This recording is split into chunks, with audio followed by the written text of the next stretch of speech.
few years ago, I was invited by somebody who had season tickets at the Majestic to join them for Jesus Christ Superstar. They thought it would be right up my alley, right? And I'll never forget it's very tongue-in-cheek, right? But in the first scene of this particular production, the apostles of Jesus all show up on stage in an old Volkswagen van with flowers painted all over the side, right? And sometimes we read the scriptures almost as if Jesus' message is kind of that 1960s love and peace and let's all get along and everything's happy. Because he talks a lot about things like love and peace and unity. I mean, his greatest prayers, he's with his disciples the night before he dies. He's praying for them to be one as he and his Father are one. And he offers them both before and then after he rises from the dead, peace as his gift to them, a new kind of peace. And his whole life is this story of the Father's love poured out, given to this world.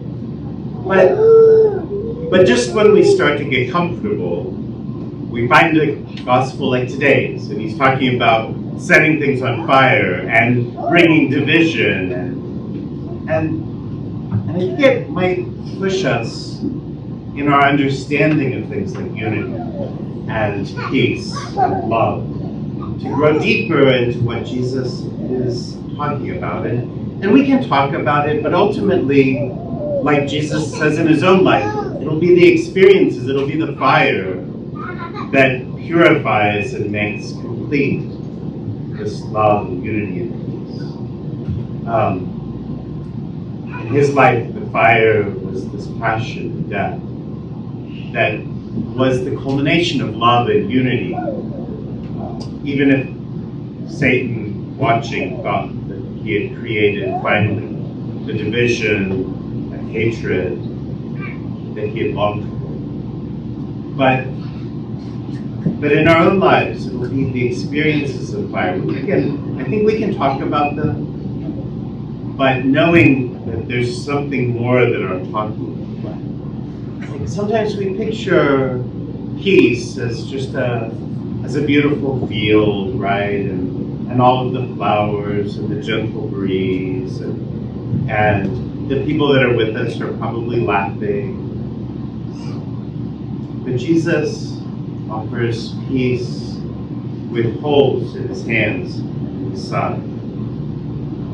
He speaks of peace on a night when everybody's hearts are troubled with the prospect of pain and loss. There's something deeper in the peace that he offers. Sometimes we think of love as the kind of energy and joy that kind of bursts forth at a wedding, and everybody kind of soaks up just a little bit of this great sense of attraction and gift and love, and it is.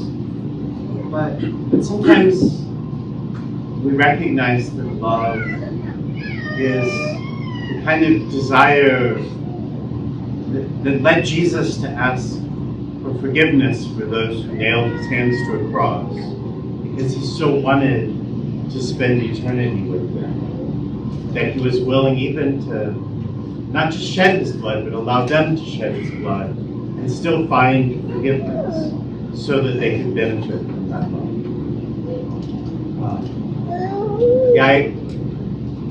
I often think, many years ago, I was talking to an older man.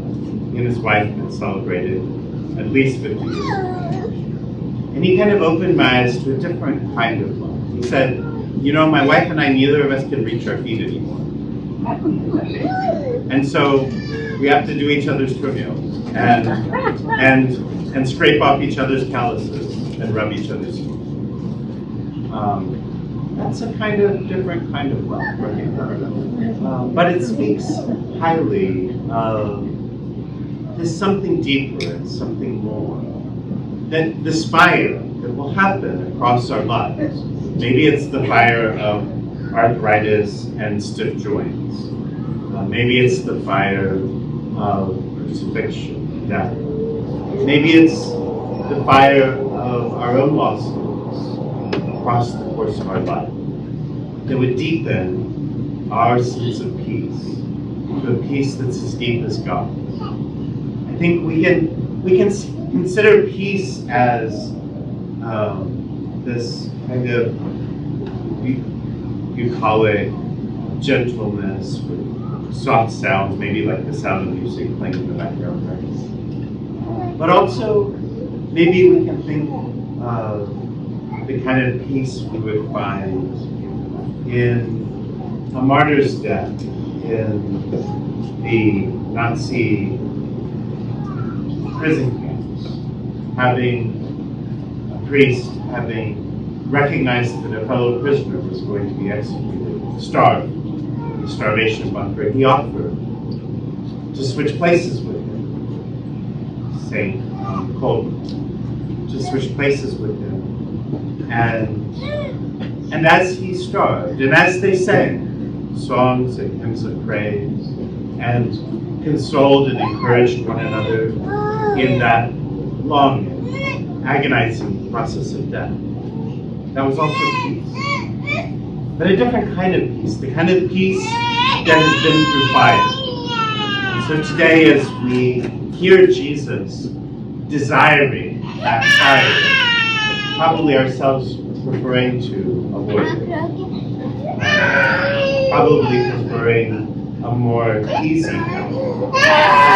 Ultimately, we might acknowledge today, at least in our words, right? Our lives will have to catch up with the fires that come. But at least in our words, in our hearts, in our prayers, that the peace we desire, the love we desire, the unity that we desire is deeper than what we yet know.